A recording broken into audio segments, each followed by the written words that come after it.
सच्चिदानंद रूपाय। भगवान के 3 रूप, 3 गुण और 3 कर्म इस विषय में बताए गए। बहुत ध्यान से सुनिएगा। 3 रूप हैं, सत्य, चैतन्य और आनंद। सबसे पहला ठाकुर जी का सत्य स्वरूप है। चाहे वो पंढरपुर के पंढरीनाथ हों, द्वारिका के द्वारिकानाथ हों, गोवर्धन के श्रीनाथ हों, जगन्नाथपुरी के जगन्नाथ हों, उनके स्वरूप अनेक हो सकते हैं, लेकिन समस्त विविध स्वरूपों में रूप सत्य ही है।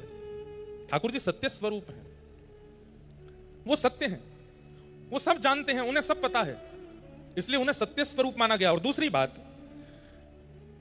संसार के हर व्यक्ति के सन्मुख हम झूठ बोल सकते हैं, लेकिन जिनके सामने झूठ बोलने का कोई औचित्य नहीं है।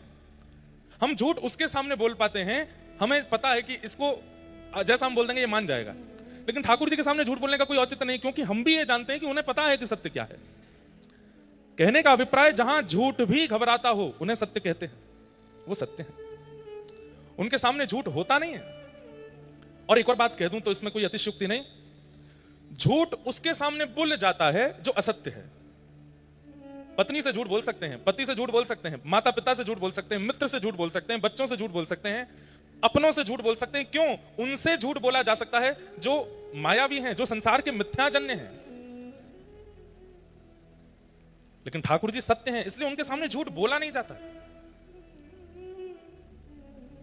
व्यक्ति जैसा है वैसा अपने आप को स्वीकार कर लेता है ठाकुर जी के आगे। तुम जानत सब अंतर्यामी, करनी कछु ना करी, मोरी राखो लाज हरी।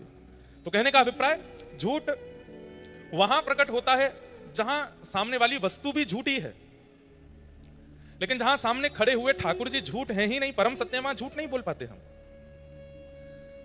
दुनिया ने आपसे पूछा कि आप इतने बड़े आदमी कैसे बन गए, या आप इतने सुंदर कैसे हो गए, या ये चीज आपको कैसे मिल गई, ये बात आपकी कैसे हो गई, ये कैसे हो गया, तो आप उसमें 4 बातें झूठ मिलाकर के बोल सकते हो, क्योंकि सामने पूछने वाला व्यक्ति भी मिथ्या है, झूठा है। लेकिन जब आप पंढरीनाथ के सामने जाओगे, जब आप गणेश जी के सामने जाओगे, जब आप अपने इष्ट के सामने जाओगे, वहां यथार्थ ही बोलोगे, वहां झूठ नहीं बोला जा सकता। क्यों? क्योंकि वो सत्य है, वो सब जानता है, वो व्यापक है।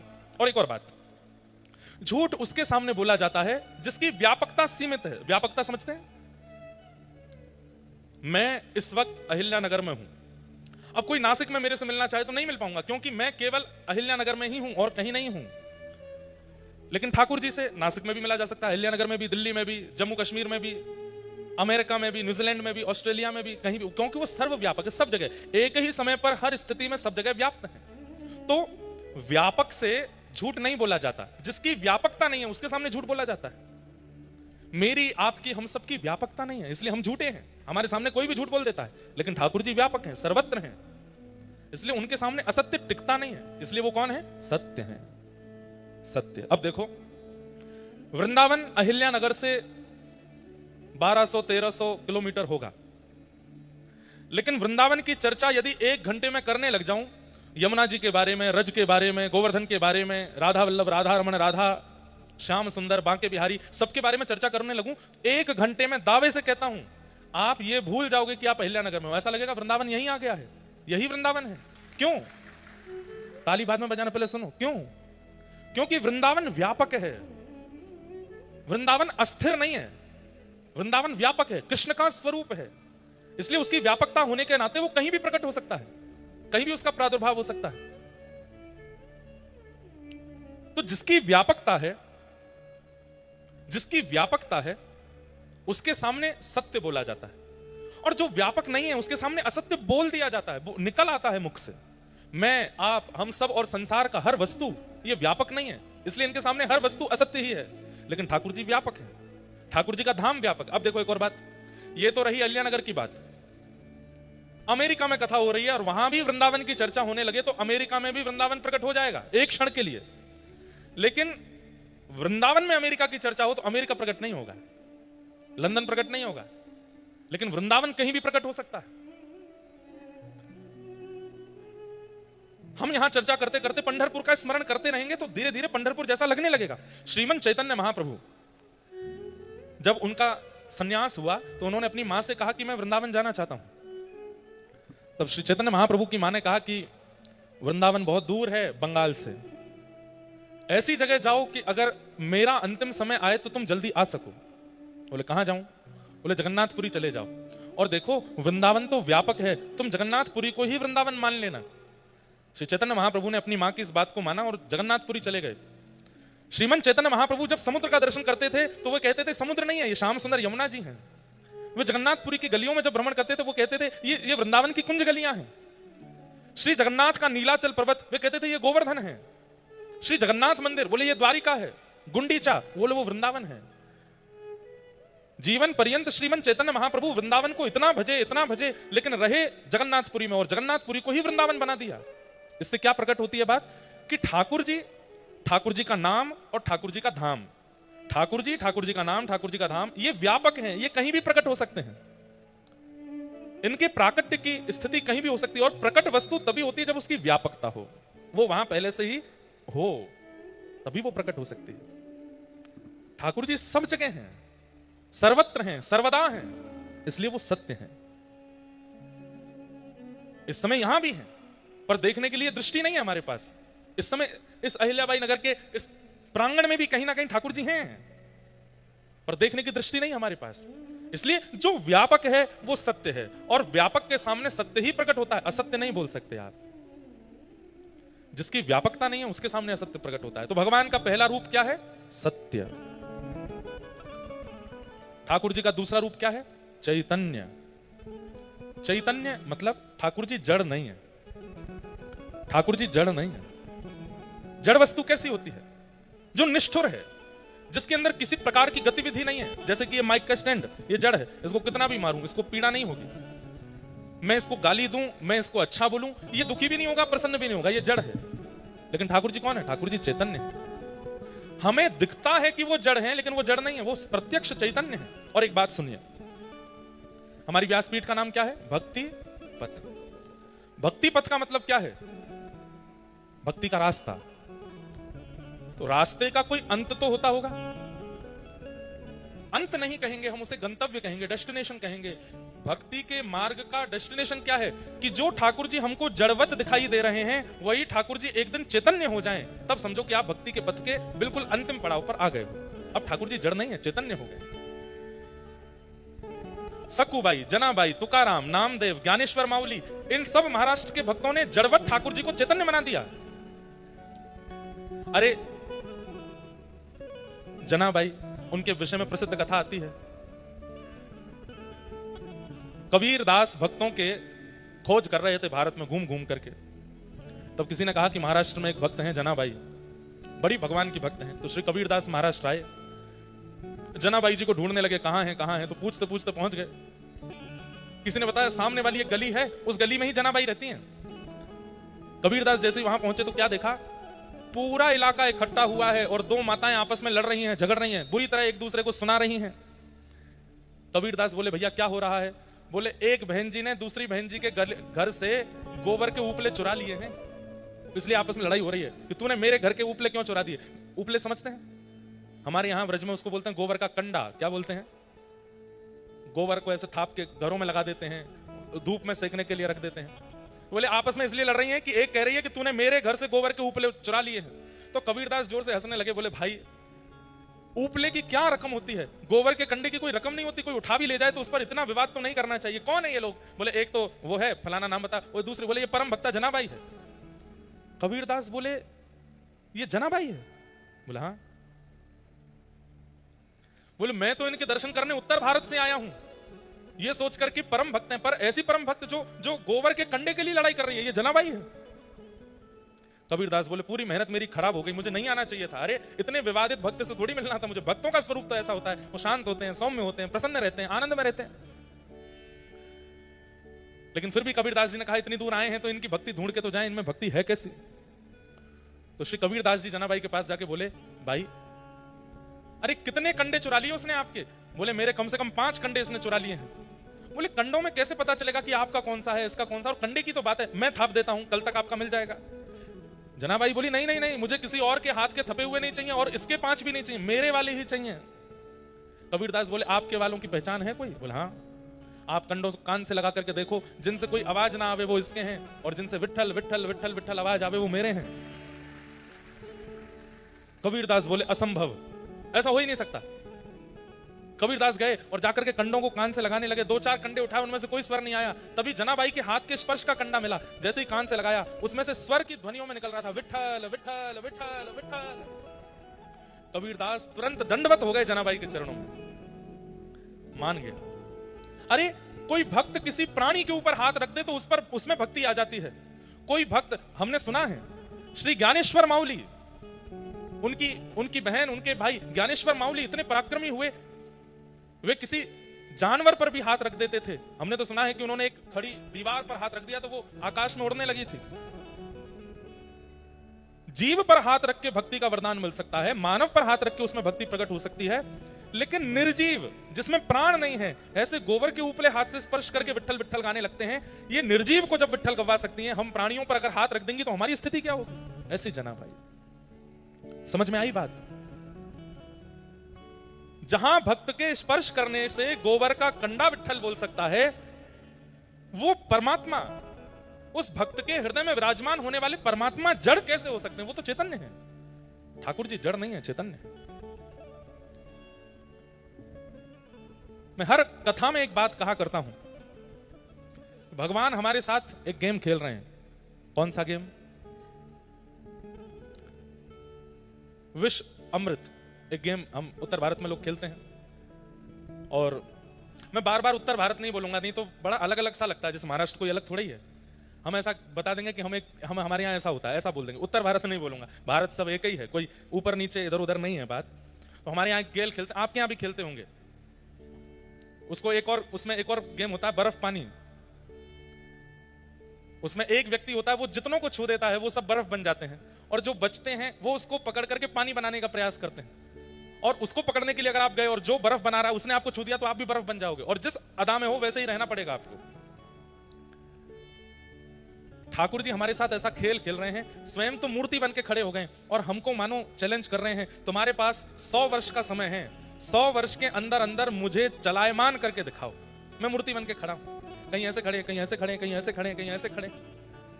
हम भक्ति के प्रभाव से, हम नाम के प्रभाव से, हम गुरु कृपा से, अगर इन ग्रंथों की कृपा से ठाकुर जी को चलायमान कर देते हैं तो हमारी विजय हो जाती है। और वो चलायमान होने को तैयार हैं, पर हम कर नहीं पाते।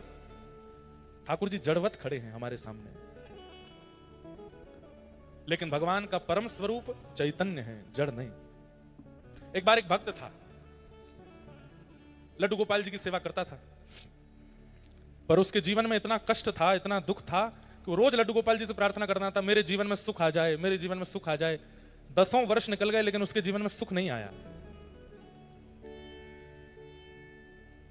तो एक दिन उसका एक मित्र आया, उस मित्र ने आकर के कहा, बोले भैया हमारा तो घर भी बन गया, हमारा तो व्यापार भी बहुत अच्छा चल रहा है, बच्चे भी अच्छे पढ़ लिख रहे हैं, बहुत बढ़िया चल रहा है। तो उस भक्त ने कहा, भाई तुम कौन से भगवान की पूजा करते हो? मैं गोपाल जी की पूजा करता हूं, 10 साल से कह रहा हूं, मेरा तो कोई भी काम नहीं बन रहा। उस भक्त ने कह दिया, मैं तो शंकर जी की आराधना करता हूं, शिव आराधन करता हूं। और सुनो, हम तुमको एक राय दें। बोले क्या? ये गोपाल जी की सेवा थोड़ी तुम कम करो, शंकर जी की आराधना करो। शिव भक्त, शिव जी जल्दी प्रसन्न होते हैं। और मेरा आपका, हम सब संसारी लोगों का स्वभाव ऐसा ही है, जहां की तरफ हमको लगता है कि पल्ला भारी है, हम वहीं की तरफ झुक जाते हैं। एक क्षण लगता है हमको छोड़ने में, अविश्वास बहुत जल्दी आता है हमारे मन में। गोपाल जी को उठा करके अलमारी में रख दिया, शंकर जी ले आया और शंकर जी की पूजा करने लगा। अगले दिन जैसे ही शंकर जी का आराधन करते समय अगरबत्ती लगाई तो अगरबत्ती का धुआं स्वाभाविक रूप से ऐसे उड़ करके इधर जा रहा था जहां अलमारी में ठाकुर जी बैठे थे। तो उस भक्त ने क्या सोचा, 10 सालों से तुम्हारी पूजा कर रहा हूं, आज तक बोले नहीं, आज तक मेरी एक भी बात मानी नहीं, आज तक मुझे कुछ भी दिया नहीं, और आज जैसे ही खुद को अलमारी में बैठा के शंकर जी की पूजा करने लगा तो उनकी अगरबत्ती का धुआं भी अपनी तरफ खींच लिया, उनकी अगरबत्ती की सुगंधी भी खुद ले रहे हो, उनको नहीं लेने दे रहे हो। रुक जाओ, मैं आपको अलमारी से निकाल करके और कहीं रख देता हूं। जैसे ही अलमारी खोली तो क्या देखता है कि जो मूर्तिमंत लड्डू गोपाल थे वो प्रत्यक्ष प्रकट होकर के वहां बैठे थे। क्यों? क्यों? क्योंकि 10 साल उसने सेवा करके ठाकुर जी को मूर्ति ही माना था। आज पहली बार उसके मन में यह भावना आई कि इनकी भी नाक है, ये भी सूंघते हैं, यह भी प्राणी हैं, इनके अंदर भी प्राण हैं। उसके अंदर ये भावना आ गई कि मैं दूसरे देवता की सेवा कर रहा हूं तो इनको शायद जलन हो रही है। ये जलन होना, किसी धुआं को अपनी तरफ खींचना, सुगंधी सूंघना, ये चैतन्य का स्वरूप है, ये जड़ का स्वरूप नहीं है। आज 10 साल बाद उसने ठाकुर जी को चैतन्य माना, इसलिए प्रकट हो गए ठाकुर जी। इससे ये बात प्रमाणित होती है। हम आज तक अपने ठाकुर जी के प्रति चैतन्य बुद्धि कर ही नहीं पाए हैं, इसलिए ठाकुर जी जड़ ही रहते हैं, वो चैतन्य नहीं बनते। उनके प्रति चैतन्य भावना रखो, उनके प्रति चैतन्य की स्थिति रखो। और चैतन्य स्थिति कैसे होती है? ठाकुर जी से कोई संबंध बना लीजिए, ठाकुर जी को अपना कुछ मान लीजिए, उनके प्रति चैतन्य बुद्धि रखने लगोगे तो ठाकुर जी की गतिविधियां होने लगेंगी। कभी आंखें भी टिमटिमाएंगे, कभी हाथ भी चलाएंगे, कभी पैर भी चलाएंगे, कभी बोलने भी लगेंगे।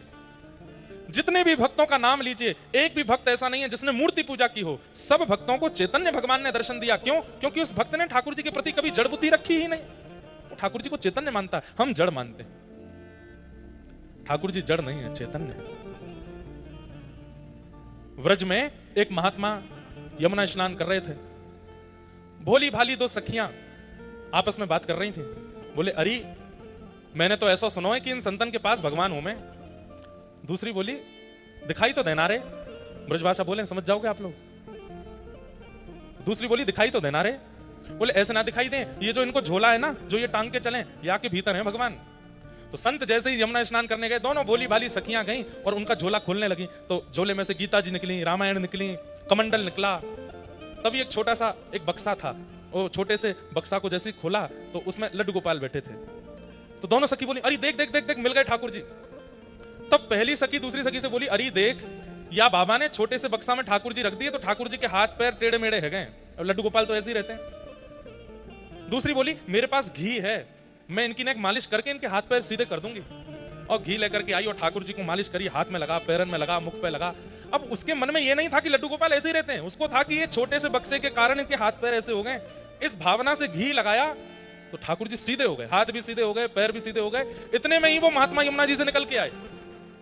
जैसे ही यमुना जी से निकले, वो सखियां वहां से भागी, अरे बाबा आ गए, बाबा आ गए।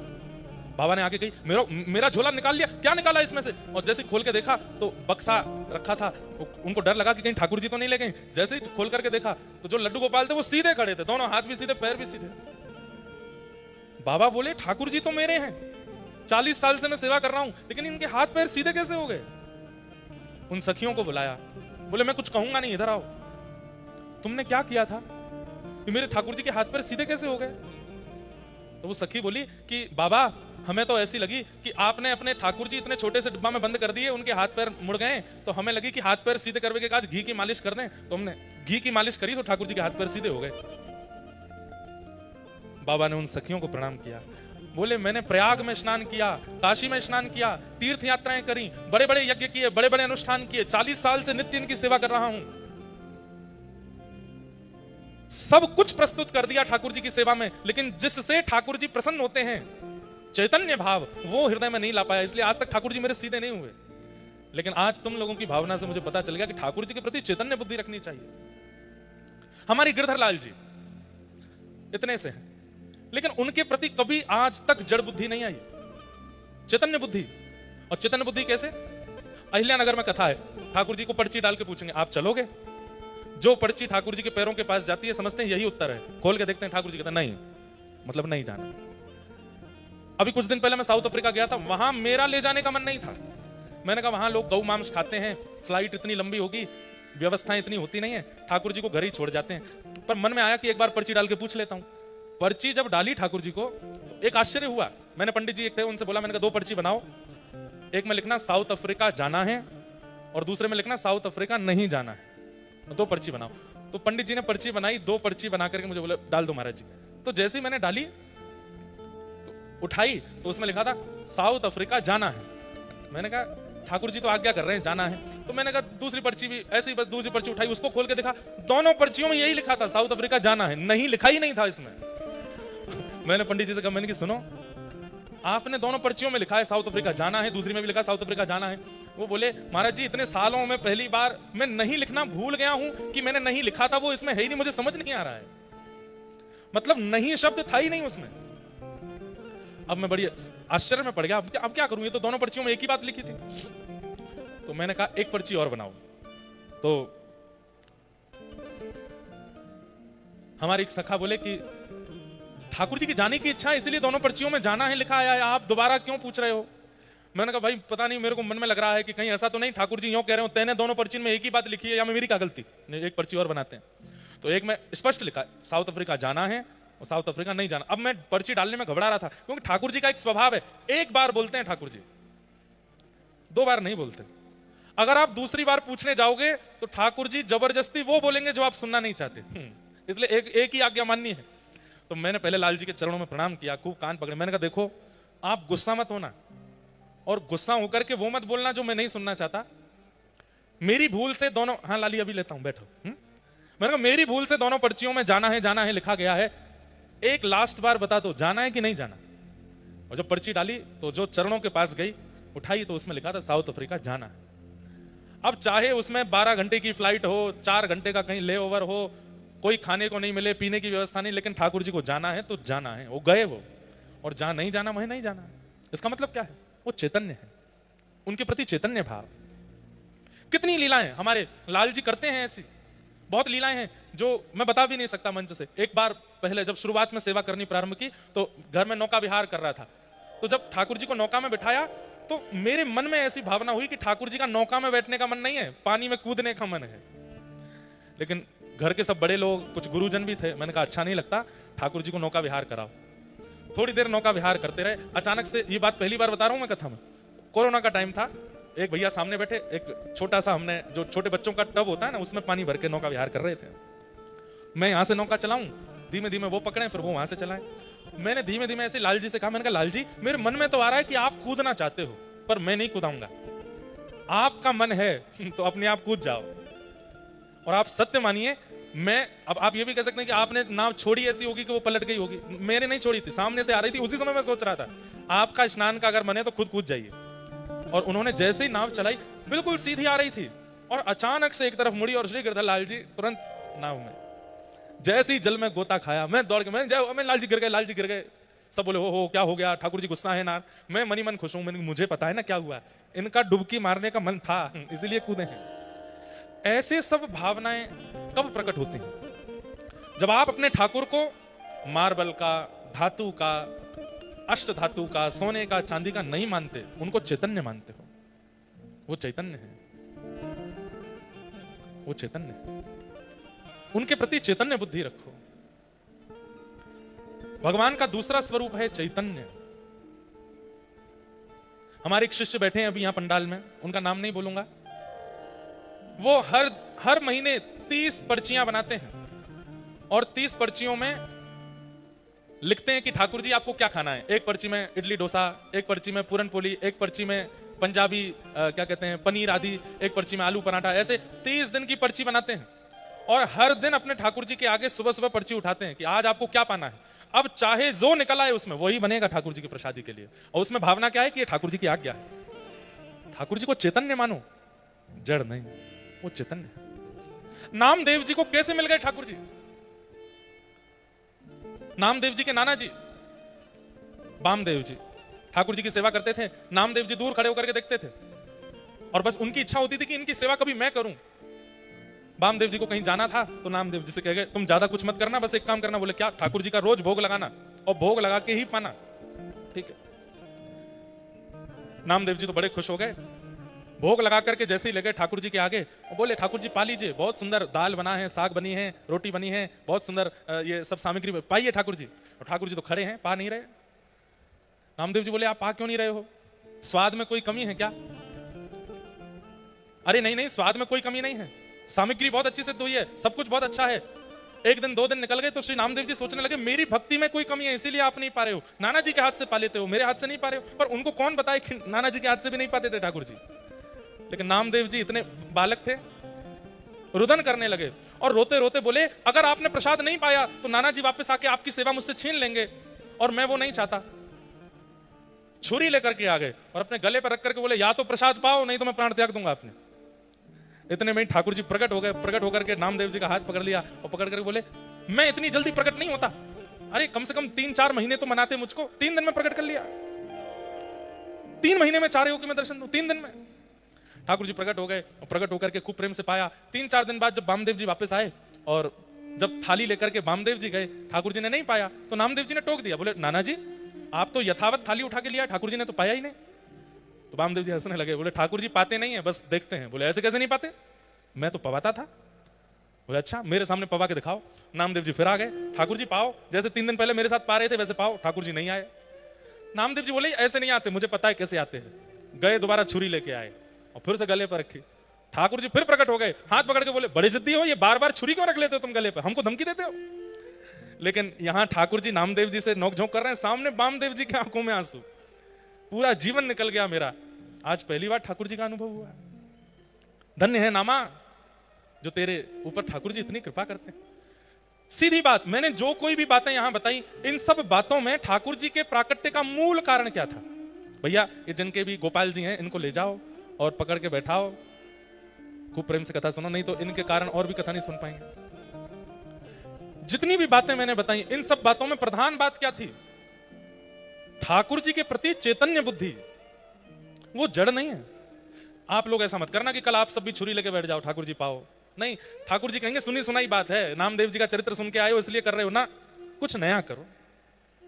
और नए में ठाकुर जी को धमकी मत देना भैया कि मैं आत्महत्या कर लूंगा नहीं तो भोजन पर, नहीं नहीं ये सब नहीं करना। नवीनता में आप चैतन्य बुद्धि रखो बस। चैतन्य बुद्धि का प्रारंभ कहां से होता है? सबसे पहली बात, ठाकुर जी का आसन। ठाकुर जी का आसन ऐसा रखो विचार करके कि ठाकुर जी इस पर बैठेंगे तो उनको सुख मिले।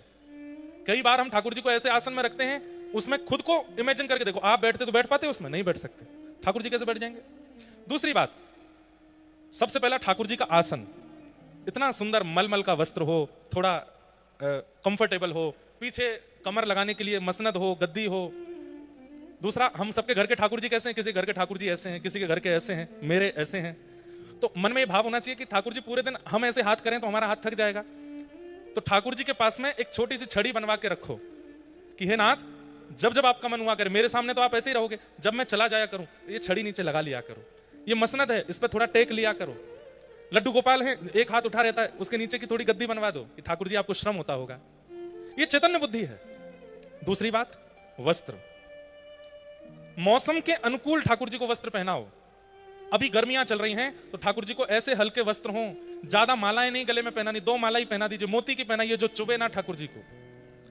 इत्र भी मौसम के अनुकूल हो। इस समय कस्तूरी का इत्र नहीं लगा सकते, इस समय शमामा का, हिना का इत्र नहीं लगा सकते, गुलाब का इत्र लगा सकते हो, खस का इत्र लगा सकते हो, मोगरा का इत्र लगा सकते हो, जो ठंडा इत्र होता है चंदन का इत्र लगा सकते हो, ठाकुर जी को इत्र लगाओ। गर्मियों में बहुत गहने मत पहनाओ, सिर पर बड़े बड़े मुकुट मत पहनाओ, कपड़े के बने हुए पाग पहनाओ, पाग कोई ठाकुर जी के सिर पर बांध दो और उसमें हल्की सी मोती की एक लड़ लगा दो, बस हल्का रहने दो ठाकुर जी को। अक्षय तृतीया आने वाली है, आज से ही चंदन घिसना शुरू कीजिए, घर पे खूब सारा चंदन निकालिए। उस चंदन को इकट्ठा करके एक बढ़िया कपड़े में डाल के निचोड़ के उसका पानी निकाल लो, चंदन का एक बॉल जैसा बन जाएगा। अक्षय तृतीया वाले दिन मुख से लेकर चरणों तक पूरा चंदन का श्रृंगार कीजिए, ठाकुर जी को ठंडा लगे। अब घरों में ठाकुर जी के सामने फुब्बारे रखना शुरू करो, छोटे छोटे फुब्बारे ले आओ, ठाकुर जी के आगे फुब्बारे रखो, उसमें इत्र लगा दो। ठाकुर जी को फूल मंडली, जहां ठाकुर जी विराजते हैं, ऊपर पुष्प का बंगला बनाओ, जैसे बिहारी जी का, राधा वल्लभ जी का, राधा रमन जी का, बहुत बड़ा नहीं, छोटा छोटा बनाओ। ये सब कब करते हैं हम? जब ठाकुर जी के प्रति चैतन्य बुद्धि होती है। तो चैतन्य बुद्धि में विशेष ध्यान रखिए, सबसे पहले तो आसन का, दूसरा ध्यान रखिए वस्त्रों का, तीसरा ध्यान रखिए अंग पर लगने वाले इत्र का, और चौथा ध्यान रखिए श्रृंगार का, और पांचवा एक बहुत जरूरी काम, मिट्टी का बर्तन लाइए, उसमें जल भर के रखिए। ठाकुर जी का पास में, उसको झारी जी बोलते हैं। अभी सोने चांदी या पीतल के वस्त्र नहीं, वो पात्र नहीं, मिट्टी का पात्र, उसमें जल भरो। जैसे हमारे घर में घड़े होते हैं, ऐसे छोटा सा ठाकुर जी का ले आओ, उसमें जल भर के, उसमें थोड़ी केसर और थोड़ा कूट करके इलायची, थोड़ा ठंडा रहे पानी, और उसको चारों तरफ कपड़े, गीले कपड़े से लपेट के ठाकुर जी के पास रखो, जल पीने का। ये सब कब आता है? मुझे बताना नहीं पड़ेगा। जब आप चैतन्य बुद्धि रखोगे तो अपने आप करने लगोगे, ठाकुर जी को ऐसा करना है, ठाकुर जी को यह देना है। और अंतिम बात, पंखे में हम खुद नहीं बैठ सकते। हाँ, अब घर में पंखा ही है और कुछ नहीं तो फिर ठाकुर जी भी मैनेज करेंगे, लेकिन जब हमारे कमरे में एसी है, हमारे कमरे में कूलर है, तो फिर ठाकुर जी को भी लगवाओ। आजकल छोटे छोटे कूलर भी आते हैं, एसी भी आते हैं, ठाकुर जी को लगाओ। और अंतिम प्रसाद, बहुत गर्म भोजन नहीं कराना है ठाकुर जी को। रोज छाछ बनाइए, घर में बढ़िया लस्सी बनाइए, ठाकुर जी को आम की सामग्रियां बना बना के पवाइए, पतली पतली रोटियां और ऐसी सब्जियों का प्रयोग जो गर्म, जिनकी तासीर ठंडी होती है, ठाकुर जी को पवाओ। आप यहीं से प्रारंभ कीजिए, धीरे धीरे धीरे धीरे चैतन्य बुद्धि करते करते एक दिन ऐसा होगा, ठाकुर जी स्वयं स्वप्न में आकर के आज्ञा किया करेंगे, कल मेरे काजे ये बनाओ, कल मुझे ऐसे पवाओ। एक जयपुर के एक भक्त हैं, वो कहीं बाहर गए थे तो उनकी पत्नी ने ठाकुर जी का शयन कराया, तो उन भक्त को किलोमीटरों दूर, सत्य घटना है, ठाकुर जी ने आज्ञा देकर के बोला, बोले मुझे नींद नहीं आ रही है, अपनी पत्नी को अभी जगा करके बोलो मेरा जो बिस्तर है ना उसके नीचे पुराने 3-4 दिन पुराने सूखे पुष्प हैं जो कि सूख के मुझे चुभ रहे हैं, उनको निकलवाओ। रात में 2 बजे उन्होंने पत्नी को फोन किया, 10 फोन किए नहीं उठाए, तब घर के सेवक को फोन किया, बोले उनको उठाओ। 2:30 बजे कहा, बोले अभी इसी वक्त स्नान करो, ठाकुर जी के कक्ष में जाओ। ठाकुर जी जिस बेड पर लेटे हैं, जो ठाकुर जी के सेज है, उसमें चद्दर के नीचे पुराने पुष्प सूख गए, उनको निकालो वहां से। पत्नी बोली आप 2:30 बजे क्या कह रहे हो? बोले ठाकुर जी स्वप्न में आज्ञा कर रहे हैं। रात में 2:30 बजे पत्नी ने स्नान किया, ठाकुर जी को उठाया और जैसी चद्दर हटा के देखी तो 4 दिन पुराने पुष्प सूख के, जैसे पुष्प सूख जाते हैं तो कड़क हो जाते हैं ना, ऐसे हो गए थे, वहां पड़े थे। वो पति पत्नी दोनों रोने लगे। अगले दिन सुबह उनका फोन आया, उन्होंने बताया, बोले महाराज जी कल ऐसे लीला हुई। तो चैतन्य बुद्धि रखेंगे, ठाकुर जी आपके संग लीला करने लगेंगे। एक व्यास जी कथा कर रहे थे और कथा में वो बोल रहे थे, यशोदा मैया ने ठाकुर जी को पकड़ के उखल से बांध दिया,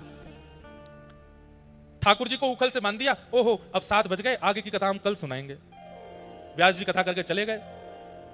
रात में चोर आए और व्यास जी का पूरा घर लूट लिया, बर्तन लूट लिए, गहने लूट लिए, सब कुछ लूट लाट करके ले गए। सुबह जब व्यास जी उठे, स्नान ध्यान करके देखा तो पूरा घर खत्म, सब लूट ले गए चोर। मंदिर में जाके देखा तो ठाकुर जी का सिंहासन भी नहीं है, ठाकुर जी के वस्त्र श्रृंगार भी नहीं, केवल ठाकुर जी बैठे हैं अकेले। व्यास जी रोने लगे, ठाकुर जी से बोले इतनी आपकी कथा करता हूं, पूरे साल आपका यश गाता हूं, इतनी रक्षा तो मेरी कर लेते कि चोर आए थे तो आप कम से कम इतना तो बचा लेते कि उन चोरों से इस घर को बचा लेते। अरे कुछ नहीं तो अपना श्रृंगार ही बचा लेते, अपना सिंहासन बचा लेते। ठाकुर जी बोल पड़े, मेरी गलती नहीं है। बोले क्यों? कल कथा में तुमने क्या कहा था कि यशोदा मैया ने मुझको उखल से बांध दिया और तुमने इतना कह के कथा विश्राम कर दी। चोर तो 4 दिन से तुम्हारे घर आ रहे थे, पर 4 दिन से मैं खुला हुआ था, कल तुमने कथा में मुझे बांध दिया, रात भर में बंधा ही रहा। मेरी इच्छा तो हो रही थी पकड़ करके इनका गला दबा लूं, इनके बाल पकड़ के खींच लूं, लेकिन क्या बताऊं, तुमने कथा में कल मुझे बांध दिया था तो मैं बंधा ही हुआ था। आज कथा में खोल दो मुझको, मैं सारे चोरों को पकड़ के लाता हूं। ऐसा कैसे हो सकता है? जब ठाकुर जी चैतन्य हो जाते हैं ना तो सब संभव है, और वो चैतन्य मुझे करना है, चैतन्य आपको करना है। सक्कूबाई ने चैतन्य किया, मीराबाई ने चैतन्य किया, सूरदास, रैदास सबने चैतन्य किया, पर इंद्रेश चैतन्य नहीं कर पाया। आप चैतन्य नहीं कर पाए हो। धीरे धीरे धीरे धीरे धीरे धीरे वो चैतन्य की स्थिति प्रकट करनी है। ठाकुर जी बोलने लगे, ठाकुर जी कहने लगे, चैतन्य।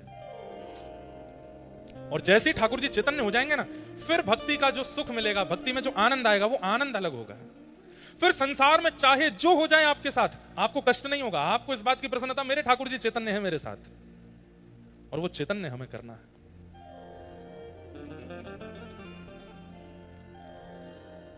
सच्चिदानंद रूपाय, भगवान का पहला स्वरूप सत्य है, दूसरा चैतन्य और तीसरा आनंद। ठाकुर जी आनंद है, ठाकुर जी आनंद प्रदान करते हैं, उनका स्वरूप आनंद है। विश्वोत्पत्त्यादि है तभी। अब देखो कथा शुरू हुई लगभग 4:30 पौने 5 बजे, अभी बज रहे हैं 6, 6:15 होने वाले। पिछले 2 घंटे में आप लोग इतने आनंद में बैठे हो, नीचे जमीन पर बैठे हो, पंखे की हवा में बैठे हो, लेकिन एक टक बैठ करके कथा सुन रहे हो। क्यों? क्योंकि ये सुख नहीं है, ये प्रसन्नता नहीं है। यहां जो अनुभूति आपको हो रही है इस वक्त, उसी को आनंद कहते हैं, आनंद कहते हैं। मुझे मराठी ज्यादा आती तो नहीं, लेकिन 1-2 पंक्तियां मुझे आती हैं कहीं कहीं की। अरे मनात भरली पंढरी मनात। अच्छा देखो, मैं तो फिर भी गा लूंगा, हमारे संघ वालों को तो बिल्कुल ही नहीं आती है, तो इसलिए आगामी 7 दिन के लिए मेरे कोरस वाले आप सब हो, ठीक है? जब कभी भी हम कोई मराठी भाव गाएंगे, आपको मेरा साथ देना पड़ेगा, ठीक है? प्रॉमिस? बोलो पक्का, जोर से बोलो पक्का। गाओ। मनात भरली पंढरी, मनात भरली पंढरी। अहिल्या नगर वालों थोड़ी न तेज बोलो, हमको आवाज तो आवे आपकी। ऐसे तो गाइए कि कम से कम आपकी आवाज व्यासपीठ तक। वैसे तो हम कथा में बोलते हैं इतना तेज गाओ कि वृंदावन तक आवाज जाए, पंढरपुर तक आवाज जाए, पर आप लोग यहीं तक ही पहुंचा दो। हो जाओ उठा के पूरे भाव के साथ। मनात भरली पंढरी, मनात भरली पंढरी, भरली पंढरी जाईन म्हणते माहेरी हे जाईन म्हणते माहेरी हे पांडुरंगाच्या दरबारी बाई हासत नाचत पांडुरंगाच्या दरबारी बाई हासत नाचत हे पांडुरंगाच्या दरबारी बाई हासत नाचत हे चंद्रभागेचं वालवंट चंद्रभागेचं वालवंट तेच अमाचं वैकुंठ तेच अमाचं वैकुंठ हे आनंद भरला घनदाट बाई आसत नाचत आनंद भरला हे पांडुरंगा दरबारी बाई हासत नाचत हे मनात भरली पंढरी जाईन म्हणते माहेरी हे जाईन म्हणते माहेरी हे पांडुरंगाच्या दरबारी बाई हासत नाचत हे पांडुरंगाच्या दरबारी बाई हासत नाचत श्री पंढरीनाथ भगवान की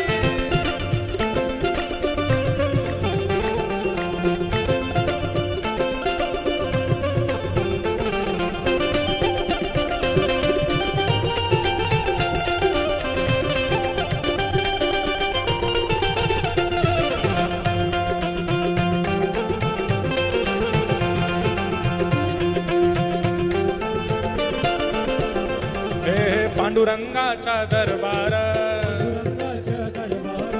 पांडुरंगाचा दरबार संत मिठाले अपार हे संत मिठाले अपार हे हरिनामाचा गजर बाई हासत नाचत हे हरिनामाचा गजर बाई हासत बाई नाचत मनात भरली पंढरी जाईन म्हणते माहेरी हे पांडुरंगाच्या दरबारी बाई हासत नाचत हे पांडुरंगाच्या दरबारी बाई हासत नाचत हे आपण सगळे जाऊया आपण सगळे जाऊया गोपालपूर पाहूया गोपालपूर पाहूया हे हरिचला खाऊया बाई हासत नाचत हे पांडुरंगाच्या दरबारी बाई हासत नाचत हे पांडुरंगाच्या दरबारी बाई हासत बाई नाचत पांडुरंगाच्या दरबारी बाई हासत बाई नाचत हे मनात भरली पंढरी हे मनात भरली पंढरी हे जाईन म्हणते माहेरी हे जाईन म्हणते माहेरी हे पांडुरंगाच्या दरबारी बाई हासत बाई नाचत हे पांडुरंगाच्या दरबारी बाई हासत बाई नाचत पंढरीनाथ भगवान की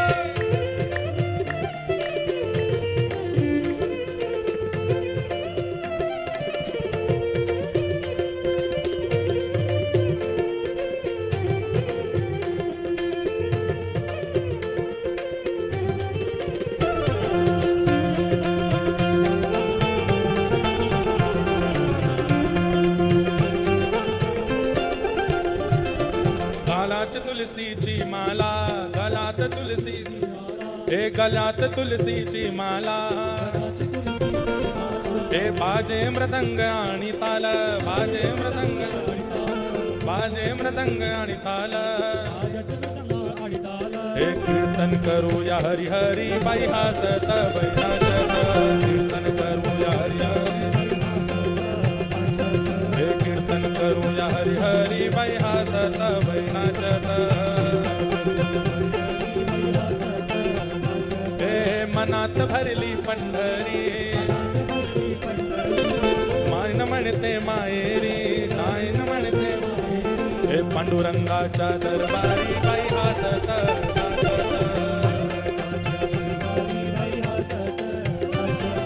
पांडुरंगाच्या दरबारी बाई हासत नाचत, हे पांडुरंगाच्या दरबारी बाई हासत नाचत,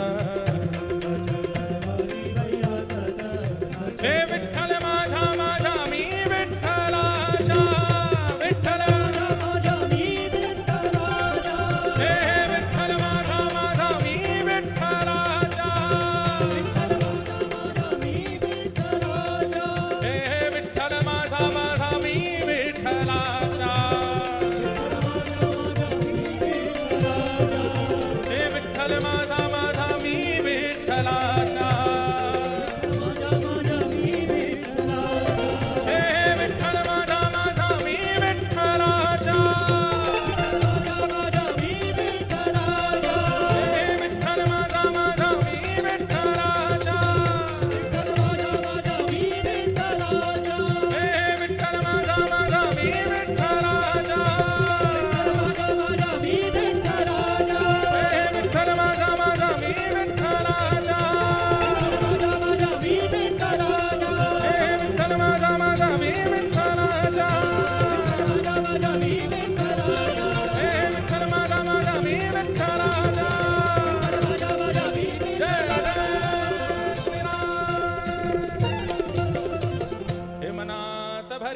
पंढरी।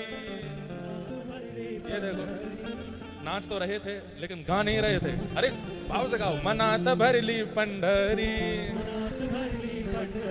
जाईन म्हणते माहेरी, जाईन म्हणते माहेरी। हे पांडुरंगाच्या दरबारी बाई हासत नाचत, पांडुरंगाच्या दरबारी बाई हासत नाचत, पांडुरंगाच्या दरबारी बाई हासत नाचत, पांडुरंगाच्या दरबारी बाई हासत नाचत। जय जय श्री राम। भागवत कथाच्या दरबारी बाई हासत नाचत, भागवत कथाच्या दरबारी बाई हासत। हमारा टारगेट है कि हम 1 महीना महाराष्ट्र में हैं तो मराठी इतनी सीख जाएं कि बात करने लगें सबसे मराठी में।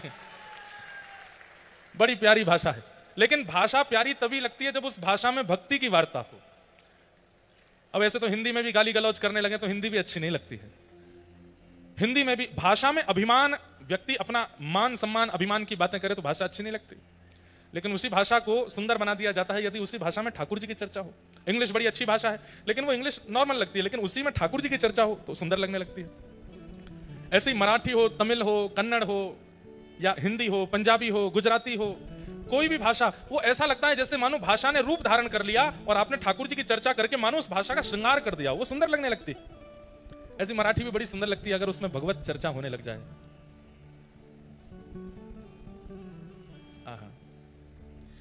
तो भगवान का ये स्वरूप है, जो आप नृत्य करते हो, जो आप गाते हो, जो आनंद में झूम उठते हो ठाकुर जी के कथा में, दर्शन में, कीर्तन में, ये आनंद ही श्री कृष्ण है। ये भगवान का तीसरा स्वरूप है, आनंद। कथा में, कीर्तन में, संकीर्तन में सोच विचार करके नृत्य किया जाए, सोच विचार करके गाया जाए, सोच विचार करके, तो वो आनंद का स्वरूप नहीं होता।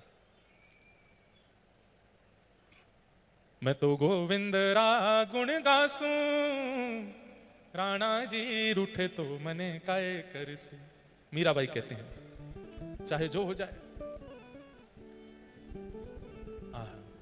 तो आनंद भगवान का स्वरूप है। इस प्रकार भगवान के 3 रूपों का वर्णन किया, सत्य, चैतन्य, आनंद। भगवान के कर्म क्या हैं? विश्वोत्पत्ति आदि है, तवे उत्पत्ति करना, पालन करना और संहार कर देना विश्व का। और तीसरा रूप क्या बताया? गुण तापत्रय विनाशाय, 3 प्रकार के तापों का जो विनाश करते हैं।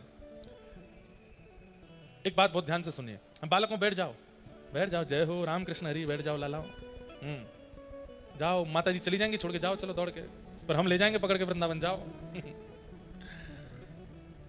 तापत्रय विनाशाय, 3 प्रकार के ताप होते हैं। ताप मतलब कष्ट, आदिदैविक, आदि भौतिक और आध्यात्मिक। 3 प्रकार के दुख हैं हमारे जीवन में। आदिदैविक दुख क्या है? किसी के द्वारा आपको दुख दिया गया। क्यों दुखी हो भाई? बोले पत्नी बहुत लड़ती है हमारी, इसलिए दुखी है। क्यों दुखी हो भाई? बोले माताजी पिताजी बहुत डांटते हैं। क्यों दुखी हो? बोले भाई जो है वो लड़ रहा है। क्यों दुखी हो? बोले पड़ोसी हमारी सुनता नहीं है। आपके दुख का कारण क्या है? कोई और है, किसी और की वजह से आप दुखी हो, वो आदिदैविक ताप।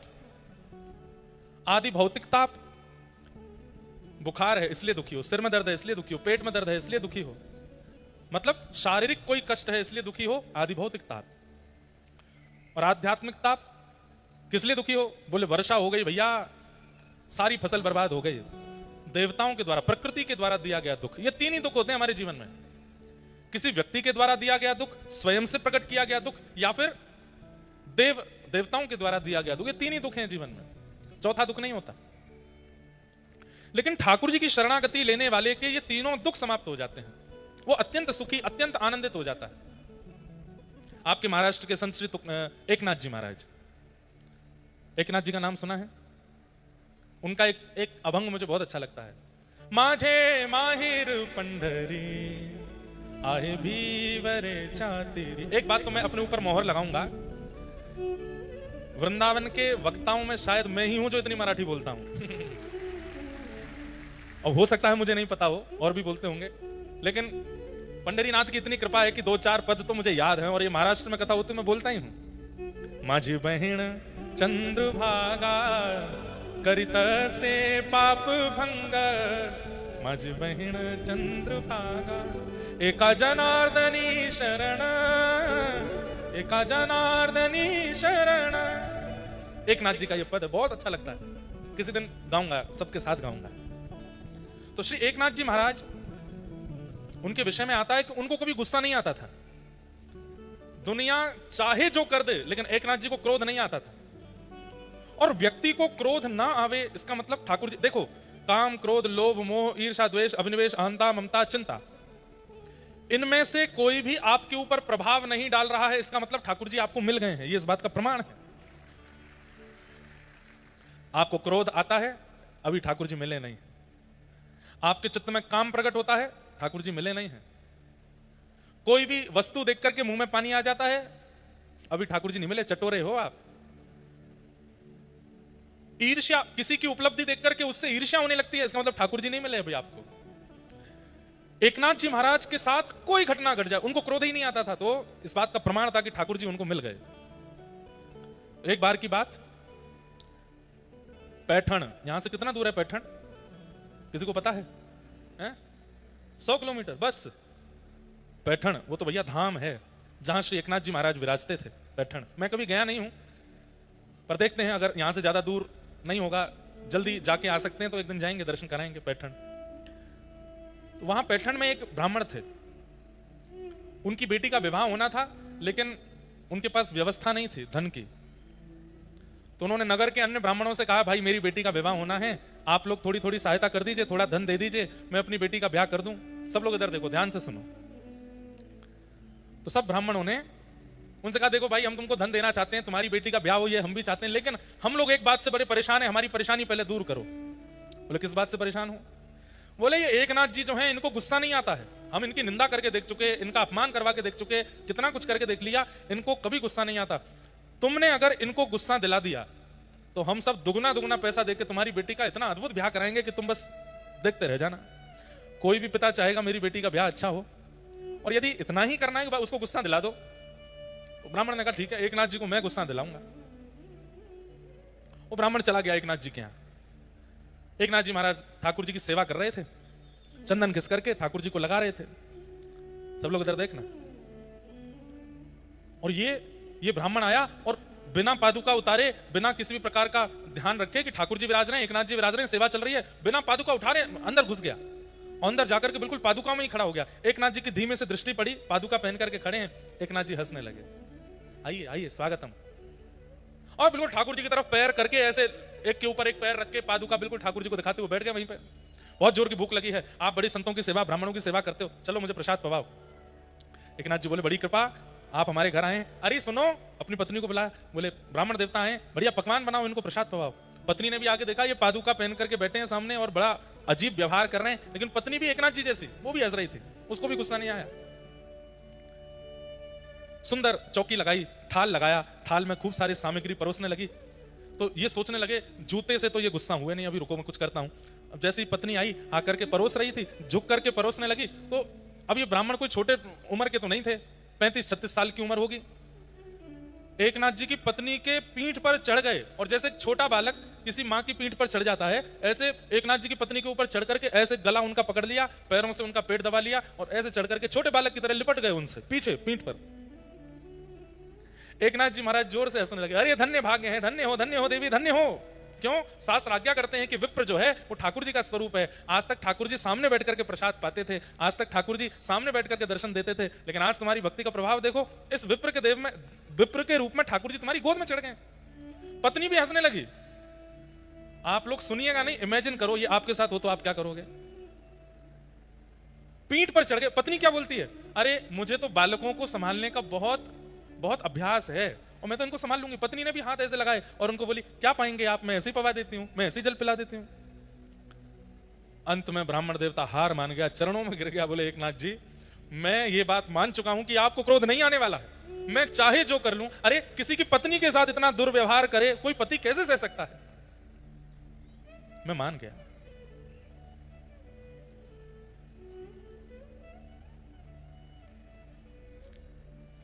असली बात यह है कि मेरी बेटी का विवाह है और मुझे पैठण के ब्राह्मणों ने कहा कि मैं आपको गुस्सा दिलाऊंगा तो वो सब मेरी बेटी के ब्याह के लिए जो धन राशि है मुझे देंगे, इसलिए बस मैं आपको गुस्सा दिलाने आया, मेरा आपसे कोई बैर नहीं है।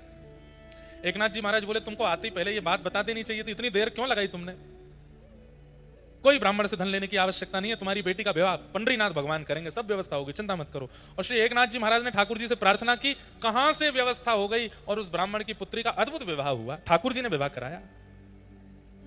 क्रोध नहीं।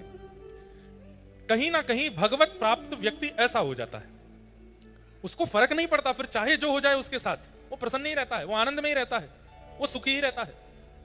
मुझे और आपको यदि छोटी छोटी बातों पर क्रोध आना, काम होना, कभी मन ललचाना, ईर्ष्या होना, मोह होना, ये सब स्वभाव में अगर प्रकट हो रहा है तो इस बात को मान लीजिए कि ठाकुर जी बहुत दूर हैं अभी आपसे।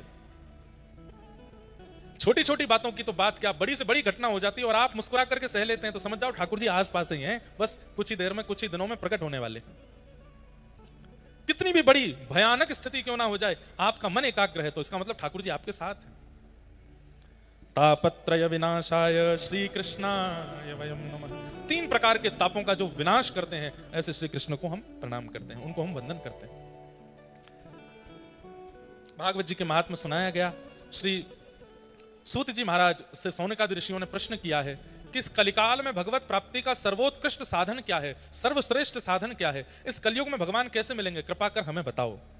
तब सूत जी महाराज कहते हैं, कालव्याल मुखग्रास त्रासनेणास हेतवे श्रीमद्भागवतम शास्त्रम कलौकीरेण भाषितम। कालव्याल मुखग्रास त्रास निर्णास हेतवे। इस कलयुग रूपी, काल रूपी सर्प के मुख में हम लोग व्याल के रूप में हैं, भोजन के रूप में हैं, चूहे के रूप में हैं, और जब जब ये काल चाहेगा तब तब हमारे प्राण हरण कर सकता है। लेकिन प्राण हरण काल करे उससे पहले भागवत जी की सन्निधि लेकर के भागवत में बताए गए समस्त मार्गों का यदि व्यक्ति पालन करने लग जाए तो उसका कल्याण इस कलिकाल में हो सकता है, उसको ठाकुर जी मिल सकते हैं। करना क्या है, केवल श्रीमद् भागवत की कथा सुनो और व्यास जी के द्वारा बताए गए नियमों का पालन करो, बस। लोग सुनते तो हैं पर करते नहीं हैं, लोग समझते भी हैं लेकिन करते नहीं हैं, लोग लिख भी लेते हैं लेकिन करते नहीं हैं, और कई लोग करने का प्रयास करते भी हैं लेकिन लंबे समय तक टिक नहीं पाते उस स्थिति में। यहां जो सुना जाए उसको तुरंत पालन में लेकर के आओ, व्यवहार में लेकर के आओ और लंबे समय तक उस व्यवहार में रखो उस चीज को, तभी कथा सुनना सार्थक है। नहीं तो यहां बैठ करके 3 घंटा समय नहीं बर्बाद करना है। यहां बैठ के जो सुना उसको तुरंत पालन करो, तुरंत मान जाओ। और ये बात मैं आपको प्रमाणित रूप से कह रहा हूं, कथा में सुनी गई बात का जैसे ही आप पालन करने लगेंगे, पालन ही आपका कल्याण कर देगा, पालन ही आपका उद्धार करेगा। बस आप करने लगो। कलिकाल में श्रीमद् भागवत की कथा है जो मानव का कल्याण कर सकती है। तब पूछा गया कैसे कल्याण होता है, कृपा कर इसका थोड़ा महात्मा हमें बताओ। तब सूत जी महाराज ने बताया, एक बार नारद जी पृथ्वी पर भ्रमण करते हुए वृंदावन गए। तब वृंदावन में उन्होंने एक नव युवती को देखा, एक नई युवान, उसके गोद में 2 वृद्ध लेटे थे। नारद जी ने पूछा तुम कौन हो? तो उसने बताया मैं भक्ति हूं और ये दोनों मेरे पुत्र हैं। नारद जी बोले मां युवा और बच्चे वृद्ध, क्या नाम है तुम्हारे पुत्रों का? बोले ज्ञान और वैराग्य। ध्यान से सुनिएगा, भक्ति सब में है लेकिन ज्ञान शून्य, वैराग्य शून्य।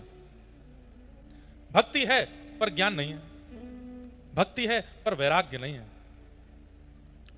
अब गणेश जी का आप लोग दर्शन, कल हम लोग श्रीमन डगरू सेठ गणपति जी का दर्शन, मेरा नियम है अगर मैं पुणे के आसपास कहीं भी आ रहा हूं तो पुणे के लोग जानते हैं कि मैं डगरू सेठ दर्शन करने जरूर जाऊंगा।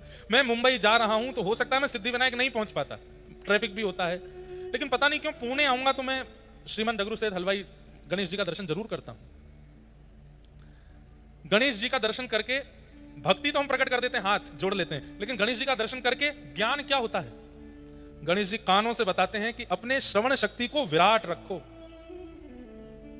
ये बड़े कान इस बात का प्रमाण है कि भाई कथा सुनने के लिए इतने छोटे से दोने नहीं, इतने बड़े बड़े दोने रखो।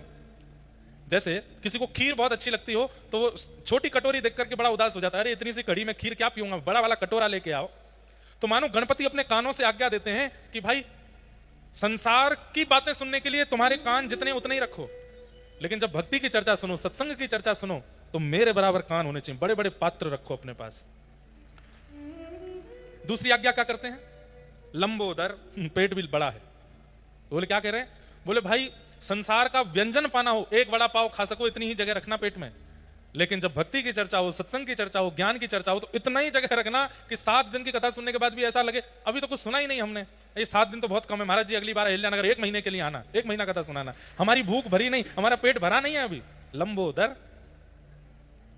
और ग्रहण शक्ति, नासिका भी लंबी है गणेश जी की, वो नासिका दीर्घ करके श्री गणपति जी कह रहे हैं मानो संसार के व्यंजनों के प्रति, संसार की वस्तुओं के प्रति सुगंधी अपनी नासिका के समान ही रखना, लेकिन श्री ठाकुर जी के चरण कमल की सुंदरता और सुगंधी के लिए अपनी नासिका इतनी लंबी कर लो कि अहिल्यानगर से वृंदावन तक पता चलता रहे आज राधा वल्लभ जी का श्रृंगार कैसा, राधा रमण जी के चरणों में इत्र कौन सा लगा, बिहारी जी कैसी सेवा करा रहे हैं, वो सब ग्रहण शक्ति से।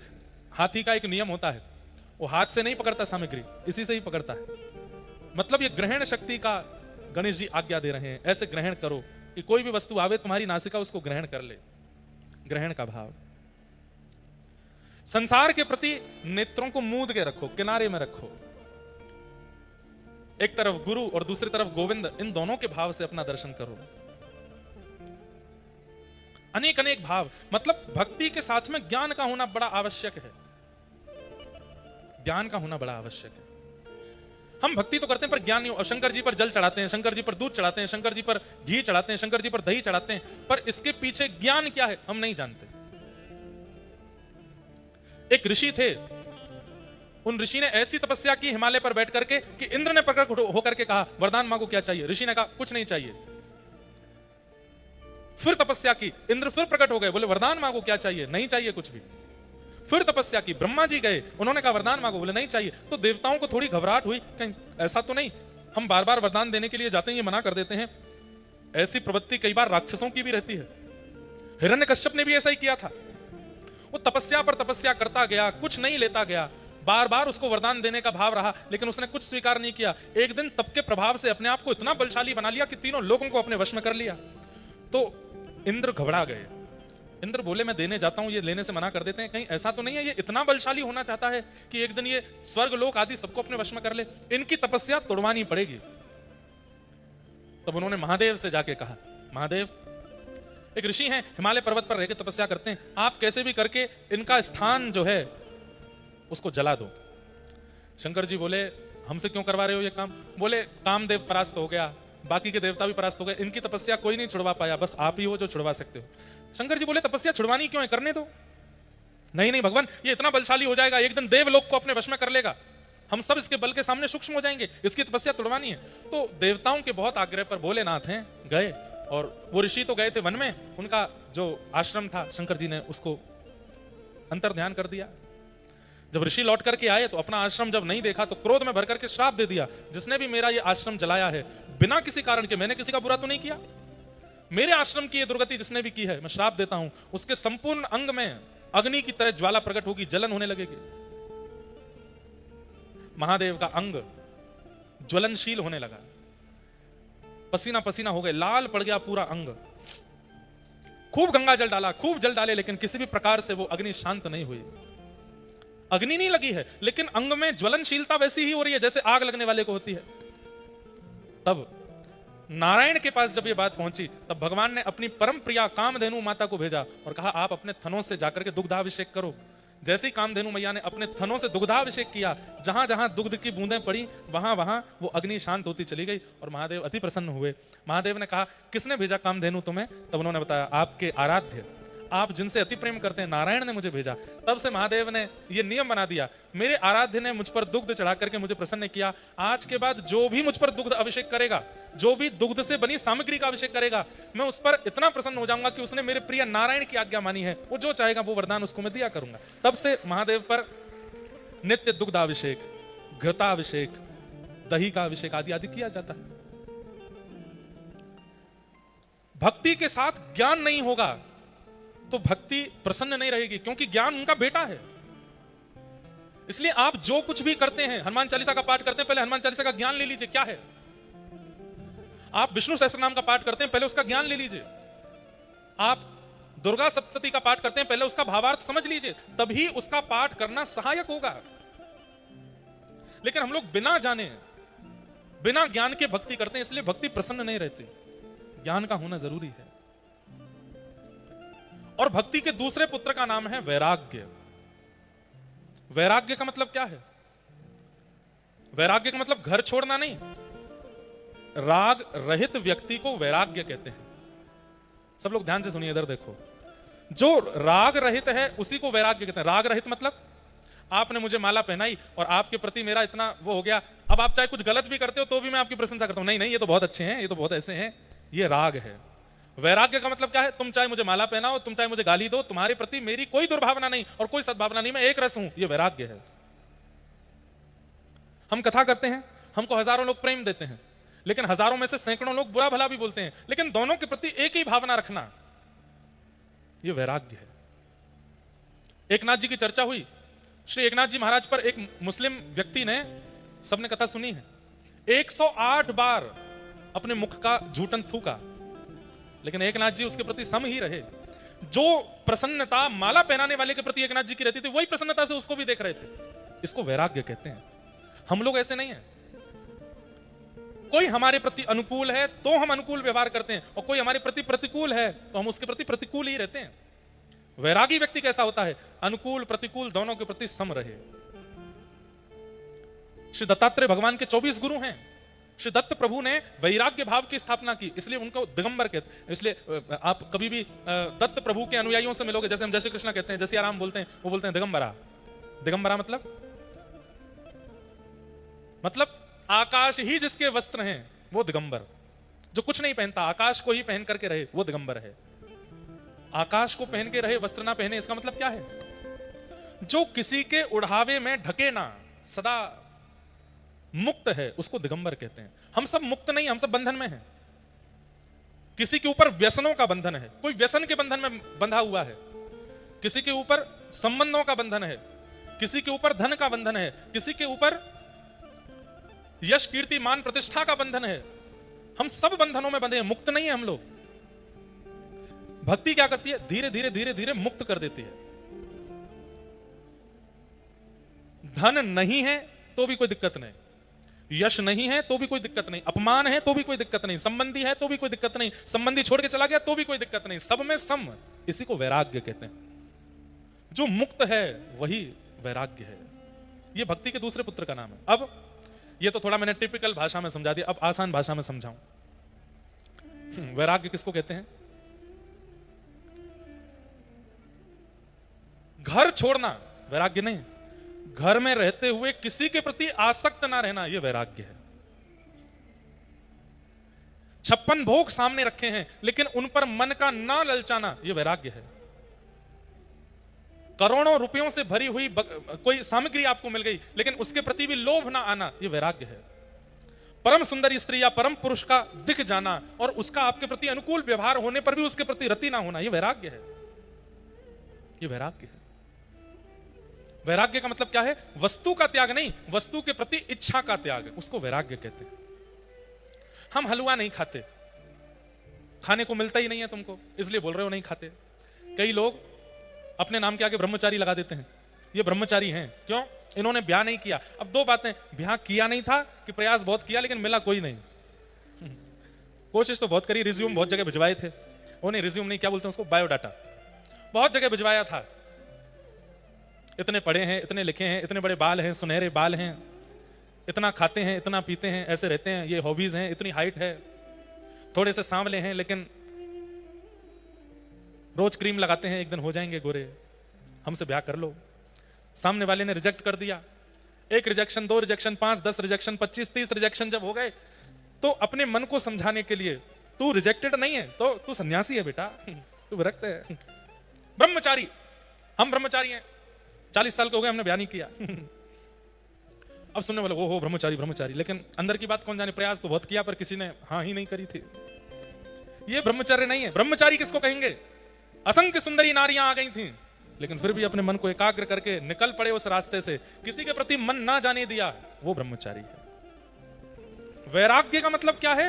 वस्तुएं अनेक प्रकट हो गई लेकिन प्रकट वस्तुओं के प्रति मन का ना ललचाना, इसको वैराग्य कहते हैं। वस्तु का त्याग वैराग्य नहीं होता, वस्तु के सन्मुख होते हुए भी उसके प्रति इच्छा ना होना, यह वैराग्य है। ये 2 पुत्र हैं भक्ति के, ज्ञान और वैराग्य। ये दोनों वृद्ध हो गए। क्यों? क्योंकि कलयुग के लोगों में भक्ति तो है पर ज्ञान और वैराग्य नहीं है। तब भक्ति महारानी ने नारद जी से कहा, मेरे पुत्रों को युवान बनाने का कोई कार्य बताइए। तब नारद जी महाराज भ्रमण करते करते बद्रीनाथ पहुंचे और वहां जाकर के सनक सनंदन सनातन सनत कुमारों से पूछा, ज्ञान और वैराग्य की वृद्धता दूर कैसे होगी? तब सनत कुमारों ने 5 प्रकार के यज्ञ बताए। उन यज्ञों में सबसे श्रेष्ठ यज्ञ भागवत की कथा बताई। सत्कर्म सूचको नूनम ज्ञान यज्ञ स्मृतो बुधई श्रीमद् भागवतालाप सतु गीत सुखादिभिः। भागवत की कथा में यह सामर्थ्य है कि व्यक्ति के अंदर भक्ति, ज्ञान और वैराग्य तीनों को युवा बना सकती है। इसलिए भागवत की कथा करो। बिना भागवत सुने भी लोगों में भक्ति आ जाती है लेकिन ज्ञान और वैराग्य भक्ति सहित हृदय में उदित तभी होंगे जब वो भागवत को श्रवण करेगा। इसलिए हे नारद जी, आप ज्ञान वैराग्य की युवा स्थिति के लिए भागवत की कथा करो। तब गंगा जी के तट आनंद वन में सनत कुमार प्रकट हुए और वहां भागवत की कथा हुई। भक्ति महारानी अपने पुत्रों के साथ आई। कथा में प्रविष्ट होते ही ज्ञान वैराग्य युवा हो गए।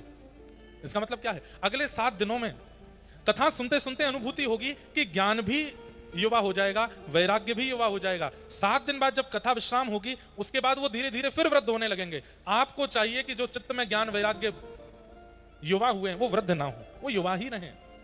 एक दिन क्या होगा कि वही युवा ज्ञान वैराग्य भक्ति ठाकुर जी का अनुभव करा देंगे। ठाकुर जी के अनुभव में एक दोष यह भी है कि भक्ति तो चित्त में परिपूर्ण है पर ज्ञान वैराग्य नहीं है। और एक बात कहूं, बहुत ध्यान से इधर देखिए सब लोग, कई बार ज्ञान आने पर अभिमान आता है, कई बार वैराग्य होने पर भी अभिमान आता है। वैराग्य होने पर कैसा अभिमान? अरे मैंने तो ये छोड़ दिया, चुटकियों में छोड़ दिया, मुझे देर नहीं लगी, मैं पहले ये खाता था पर मेरे को एक बार मेरी पत्नी ने बोला या मेरे गुरुदेव ने बोला या मेरे बेटे ने बोला ये छोड़ दो, एक रात में छोड़ दिया, कुछ नहीं हुआ, मुझे कोई असर नहीं हुआ, फिर दोबारा कभी क्रेविंग भी नहीं हुई उस चीज की, अभिमान आ गया। ज्ञान तो आ जाता है पर ज्ञानी होने का अभिमान भी साथ आता है। वैराग्य तो आता है पर वैरागी होने का अभिमान आता है। इसका मतलब क्या है? ज्ञान वैराग्य आ गए, भक्ति चली गई। ज्ञान भी रहे, वैराग्य भी रहे और अभिमान ना आए तो समझो कि आपके अंदर भक्ति है। और एक बात, उस व्यक्ति का परिचय क्या है जिसमें ज्ञान वैराग्य भक्ति तीनों हैं? भोलापन। वो व्यक्ति भोला होगा, सरल होगा, सहज होगा, सीधा होगा, बहुत ज्यादा चतुराई उसके अंदर नहीं होगी, तो समझ जाओ कि ज्ञान भी अपनी जितना होना चाहिए उतना है, वैराग्य भी जितना होना चाहिए उतना है, और भक्ति भी जितनी होनी चाहिए उतना है। भोला है, सरल है। महाराष्ट्र के भक्तों में एक बात देखने में आती है, यहां के भक्तों का चरित्र जब आप देखेंगे, भोले बहुत हैं, सरल हैं, सीधे हैं, सहज हैं, इसलिए विठोबा को बहुत प्रिय हैं, क्योंकि भोले। तो ज्ञान, वैराग्य और भक्ति अगर तीनों किसी के अंदर विद्यमान हैं, तो उसके अंदर सौम्यता, सरलता, भोलापन, सहजता ये स्वाभाविक रूप से आने लगेगी।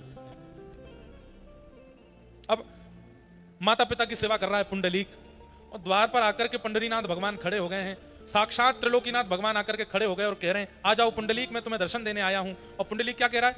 नहीं, मैं अभी अपने माता पिता की सेवा कर रहा हूं। लक्ष्मी जी बोली, पुंडलीक द्वार पर ठाकुर जी खड़े हैं, कोई आसन तो दे दो। आसन के रूप में ईंट खिसका देता। कितना सीधा है पुंडलीक, कितना भोला है। यही मैं और आप होते, हम कुछ कर रहे होते, ठाकुर जी द्वार पे आ जाते, तो हमारे पास योजनाएं बहुत हैं करने को, हम करते। और सबसे बड़ी बात, अगर हम माता पिता की सेवा कर रहे होते, ठाकुर जी आ जाए, तो हम सबसे पहले छोड़ के भागते। ठाकुर जी आ गए, चलो।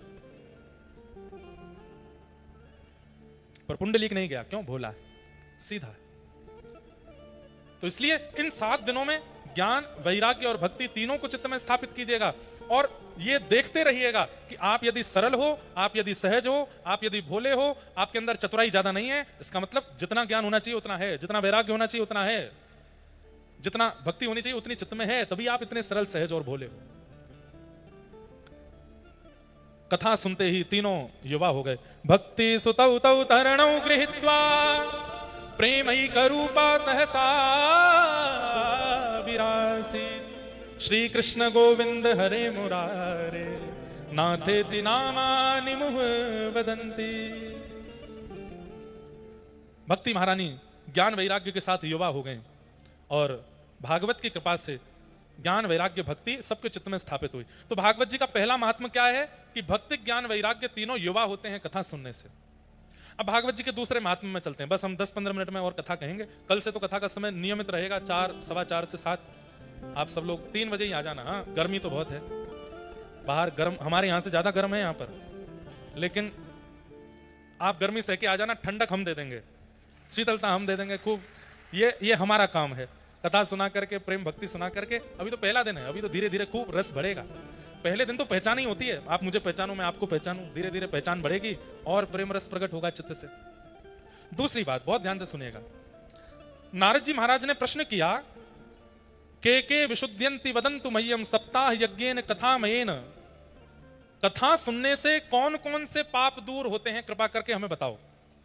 मतलब कौन कौन से पाप करने वाले लोग अगर कथा सुनने आ जाएं तो वो पाप मुक्त हो जाते हैं। तब यहां पर बता रहे हैं, अगर आपसे भी कोई हो गया हो तो समझ लीजिएगा। हाँ?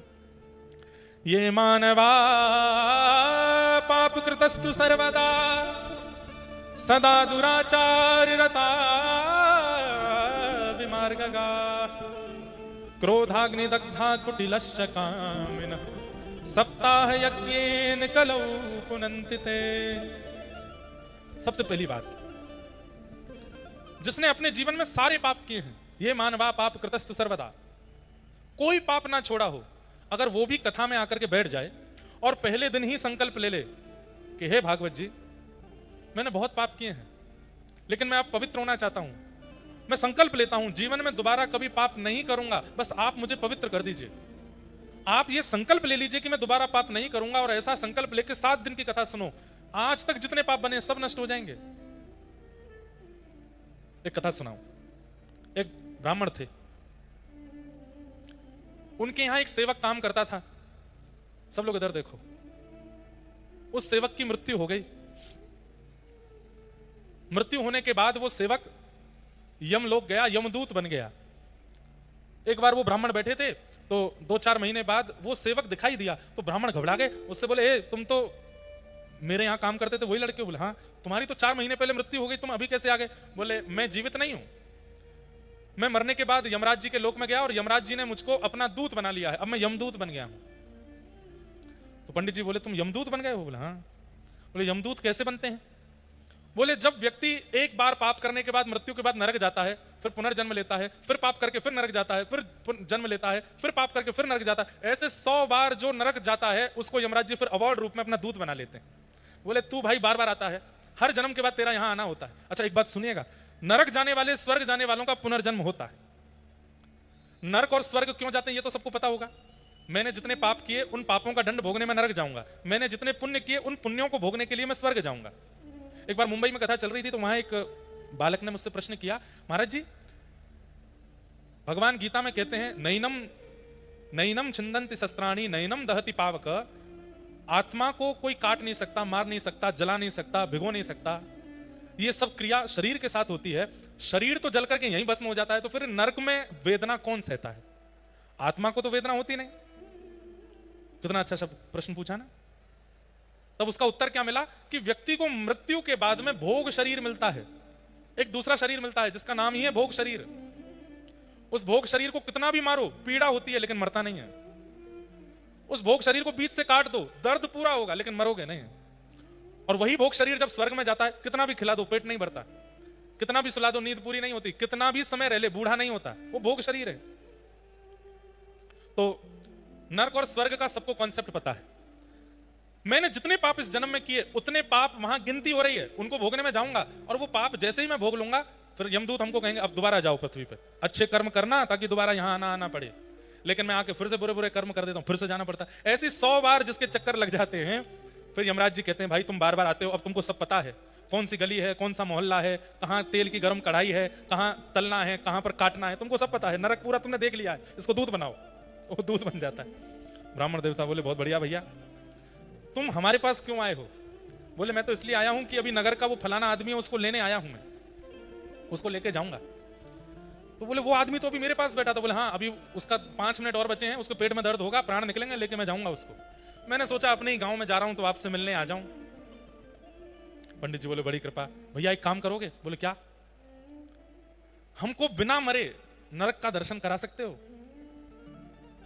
व्यक्ति बोला बिना मरे तो संभव नहीं है। बोले एक बार देख लो, तुमने हमारे यहां नौकरी करी है, इसका हमको कुछ दे दो, ऐसे एक बार बिना मरे हमको नरक दिखा दो। बोले मैं यमराज जी से पूछूंगा, वैसे तो संभव नहीं है लेकिन वो आज्ञा करेंगे तो हो सकता है। तो कुछ समय बाद यमराज जी उस दूत से बड़े प्रसन्न हो गए, भाई हम तुम्हारी सेवा से बड़े खुश हैं, तुम्हारा थोड़ा हम अपग्रेड कर रहे हैं, तुमको अपना सेक्रेटरी बना रहे हैं, आ जाओ, कुछ चाहिए तो बताओ। बोले हाँ एक चीज चाहिए। बोले क्या? मैं जब पिछले जन्म में जिन सेठ जी के यहाँ काम करता था उनसे मेरा बड़ा प्रेम है, मैं कभी कभी मिलने जाता हूं उनसे जब पृथ्वी पर जाता हूं, उन्होंने मुझसे कहा है कि वो बिना मरे नरक देखना चाहते हैं, आपकी आज्ञा हो तो मैं उनको ले आऊं। यमराज जी बोले चलो तुमने मांगा है तो ठीक है, ले आओ उनको, एक बार नरक दर्शन कराओ, सो रहे हैं उठा लाओ। सोते हुए उन ब्राह्मण देवता को वो दूत उठा के ले गया। जैसे आंख खुली तो महाराज विशाल भयंकर नरक, नरक में एक नदी बहती है उसका नाम है वैतरणी।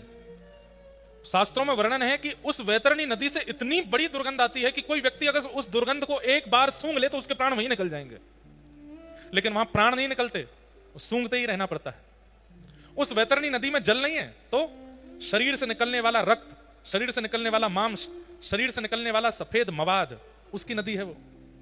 वमन होने लगे, ऐसी स्थिति है नरक की। पंडित जी महाराज जैसे नरक पहुंचे, देखते ही उन्होंने दूध किया। बोले मुझे नहीं देखना, मैं बस प्रथम दर्शन में ही बस हो गया मेरा काम, मुझे ले चलो यहां से। बोले नहीं नहीं अब तो दिखाएंगे, चलो। बोले ये क्या है? तो सारे नरक का वर्णन किया।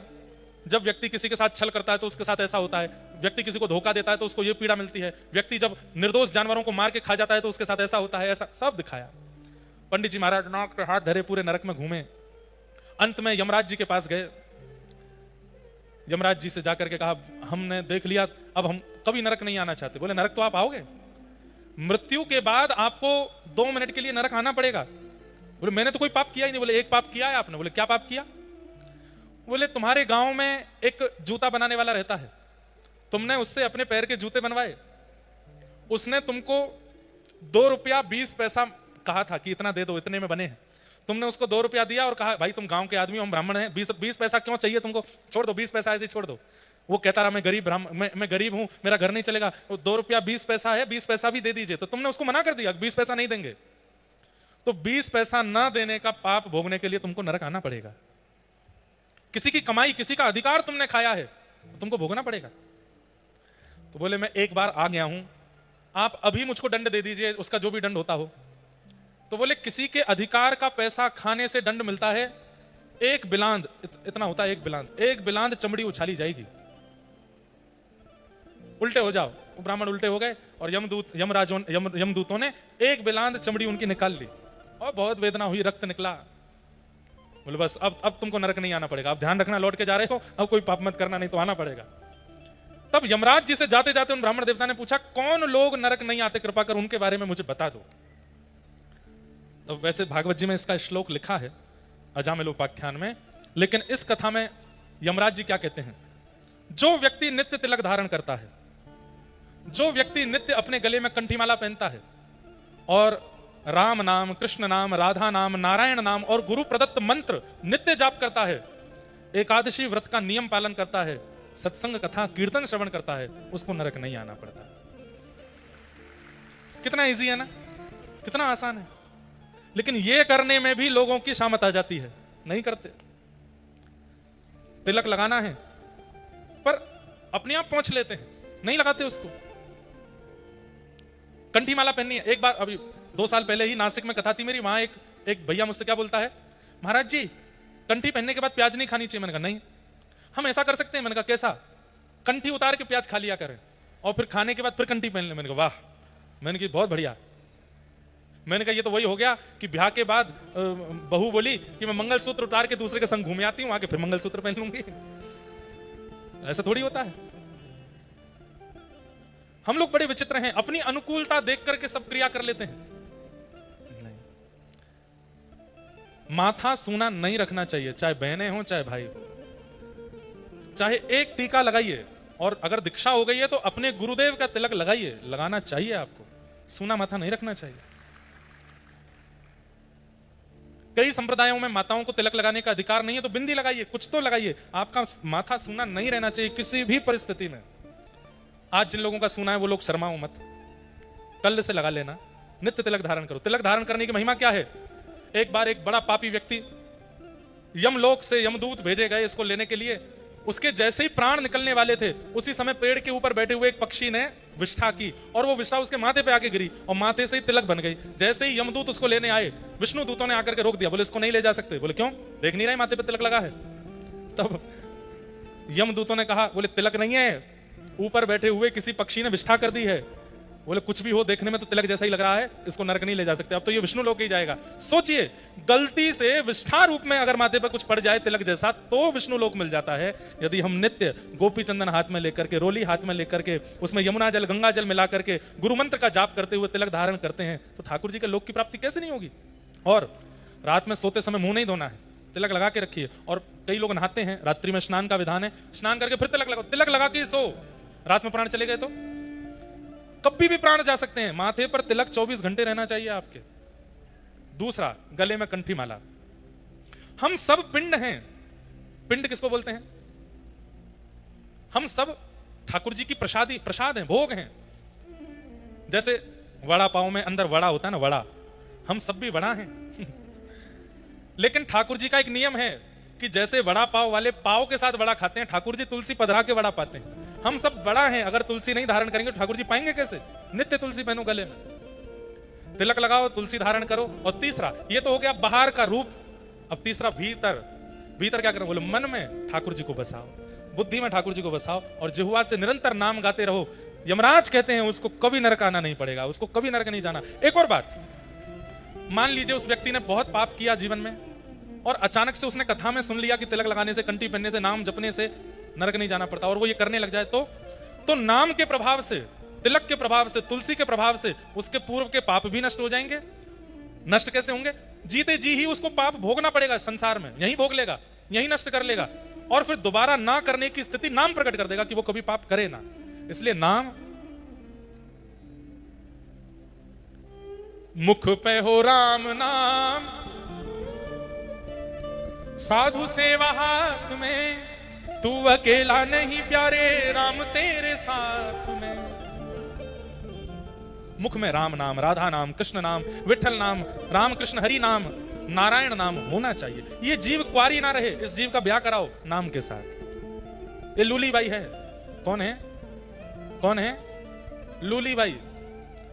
लूला समझते हैं किसको कहते हैं? जहां हड्डी नहीं होती उसको लूला कहते हैं। ये लूली बाई है, लेकिन आपके शरीर की एक एक हड्डी तोड़वाने की सामर्थ्य इस लूली बाई में है। एक शब्द ऐसा बोल देगी 32 दांत रोते हैं, घबराते हैं इस लूली बाई के मारे। क्यों? ये जब बोलती है तो दांत कहते हैं हम तुझे चबा देंगे, हम तुझे काट खाएंगे। बोले चबा के तो दिखाओ। मैं ऐसा शब्द बोलूंगी सामने वाला एक मुष्टिक प्रहार करेगा, टूट जाओगे तुम। लूली बाई। ये लूली बाई तब तक हमारा अनहित करती है जब तक कुंवारी रहती है। नाम भगवान के साथ इसका ब्याह कर दो, ये लूली बाई फिर आपका कल्याण कर देती है, आपको ठाकुर जी की प्राप्ति करा देती है। तो पाप, ये मानवा पाप कृतस्तु, कितने भी प्रकार के पाप आपने किए हो, कथा में बैठकर के संकल्पित हो जाओ कि मैं दोबारा नहीं करूंगा जीवन में, बस मुझे पवित्र करो। दोबारा करना मत, बस पवित्र आपको कथा कर देगी। अगर दोबारा किया, कथा 7 दिन के बाद आपने फिर वही गलती या फिर वही पाप किया, तो पुराना मल्टीप्लाई इंटू 1 करोड़ होकर के मिलेगा फिर। इसलिए दोबारा पाप करना नहीं। यहां बैठ के अगर कथा सुन ली है तो। आत्मदेव नाम के ब्राह्मण थे, उनके कोई संतान नहीं थी। संत कृपा से एक प्रसाद मिला, अपनी पत्नी को दिया, पत्नी ने नहीं खाया, गैया को खिला दिया। गैया के गर्भ से एक बालक ने जन्म लिया जिनका नाम गोकर्ण हुआ, और पत्नी अपनी सहेली के बालक को ले आई, उसका नाम धुंधुकारी रखा। दोनों बालक बड़े हुए, गोकर्ण पंडित ज्ञानी बने, धुंधुकारी महान दुष्ट हुआ। बालक की दुष्टता से माता पिता ने घर त्याग दिया, मां ने प्राण त्याग दिए। पिताजी को वन में गोकर्ण जी ने ज्ञान उपदेश दिया। तत्पश्चात वो धुंधुकारी की मृत्यु हुई और वो प्रेत बन गया। प्रेत बनने पर मुक्ति कैसे हो?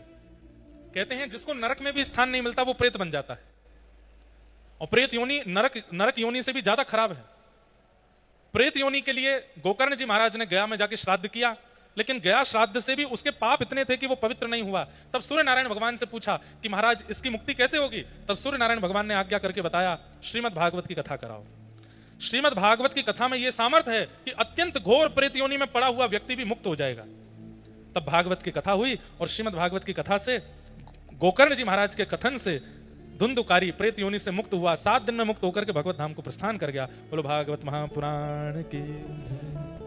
हमें नहीं पता, पर यहां अनेक ऐसे जीवात्मा प्रेतात्मा होंगे जो अपनी मुक्ति की याचना कर रहे हैं, और इस कथा से वो सब मुक्त हो रहे होंगे। ऐसे भागवत जी के महात्मा को सुनाया गया।